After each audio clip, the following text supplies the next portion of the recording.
ನೋಡಿ ಕ್ವಶನ್ ಏನಂದರೆ ತಲಾಸಿ ಅಂತ ವರ್ಡ್ ಇದೆಯಲ್ಲ, ನಾವು ನಂಬರ್ ಆಫ್ ಅರೇಂಜ್ಮೆಂಟ್ಸ್ ಎಷ್ಟಿದೆ ಅಂತ ಫೈಂಡ್ ಮಾಡಬೇಕು. ಅದರಲ್ಲಿ ಅಡ್ಜಸೆಂಟ್ ಎ ಜೊತೆಗೆ ಇರಬಾರ್ದು. ನೋ ಅಡ್ಜಸೆಂಟ್ ಎಸ್ ಅಂದರೆ ಎ ಟುಗೆದರಲ್ಲಿ ಇರಬಾರ್ದು. ಇಲ್ಲಿ ಟೋಟಲ್ 11 ಲೆಟರ್ಸ್ ಇದೆ. ಅದರಲ್ಲಿ ಎ 3 ಇದೆ, ಎಲ್ 2 ಇದೆ, ಎಸ್ 2 ಇದೆ, ಇ 2 ಇದೆ, ಟಿ 1 ಇದೆ, ಎಚ್ 1 ಇದೆ. ಈ ಪ್ರಾಬ್ಲಮ್ ಮಾಡೋಕ್ಕೆ ಏನು ಮಾಡಬೇಕು, ಫಸ್ಟು 3AC ತೆಗೆದ್ಬಿಡ್ಬೇಕು. ಮಿಕ್ಕಿರೋದು ಎಲಿಮೆಂಟ್ಸ್ಗೆ ಲೆಟರ್ಸ್ಗೆ ಏನು ಮಾಡಬೇಕು, ಅರೇಂಜ್ಮೆಂಟ್ ಮಾಡಬೇಕು. ಎಷ್ಟು ಅರೇಂಜ್ಮೆಂಟ್ಸ್ ಆಗುತ್ತೆ ಅಂದರೆ ಮಿಕ್ಕಿರೋ ಲೆಟರ್ಸಲ್ಲಿ ನೋಡಿ 3A's ಟುಗೆದರ್ ತೆಗೆದ್ಬಿಟ್ರೆ ಉಳಿಯೋದೇನು ಎ ಹೋಗ್ಬಿಟ್ರೆ TLL HSS EE ಸಿಗುತ್ತೆ.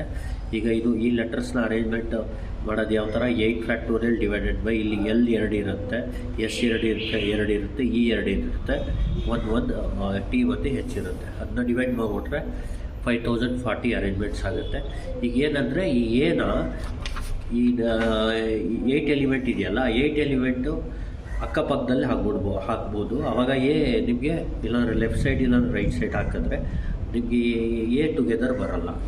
ಈಗ ನೋಡಿ ಈ ಥರ ನೋಡಿದಾಗ 9 ಲೊಕೇಶನ್ ಬರುತ್ತೆ. 8 ಲೆಟರ್ಸ್ಗೆ 9 ಲೊಕೇಶನ್ ಬರುತ್ತೆ. 9 ಲೊಕೇಶನಲ್ಲಿ ಮೂರು ಎನ ಎಲ್ಲಾದರೂ ಫಿಟ್ ಮಾಡ್ಬೋದು. ಅದು 3 9 ಲೊಕೇಶನಲ್ಲಿ ಫಿಟ್ ಮಾಡೋಕ್ಕೆ ಎಷ್ಟು ವೇಸ್ ಅಂದರೆ 9C3 ವೇಸ್. ಅದಕ್ಕೆ 84 ಆಗುತ್ತೆ. ಈಗ ಏನು ಮಾಡಬೇಕು, ಪ್ರತಿಯೊಂದು ಅರೇಂಜ್ಮೆಂಟಲ್ಲೂ 3 ಹಾಕೋಕ್ಕೆ 84 ವೇಸ್ ಇರುತ್ತೆ. ಅದೇ ಥರ ಟೋಟಲ್ ಈ 8 ಲೆಟರ್ ಇರೋದು ಎಷ್ಟು ಅರೇಂಜ್ಮೆಂಟ್, 5040. ಈ 5040ನ 84ಗೆ ಮಲ್ಟಿಪ್ಲೈ ಮಾಡಿದ್ರೆ ಆನ್ಸರ್ ಇದು ಸಿಗುತ್ತೆ. ನೋಡಿ, ಇದು ಡೀಟೇಲ್ ಎಕ್ಸ್ಪ್ಲನೇಷನ್ಗೆ ನನ್ನ ವಿಡಿಯೋ ಇದೆ, ಅದನ್ನ ರೆಫರ್ ಮಾಡಿ ನೋಡಿ. Thank you.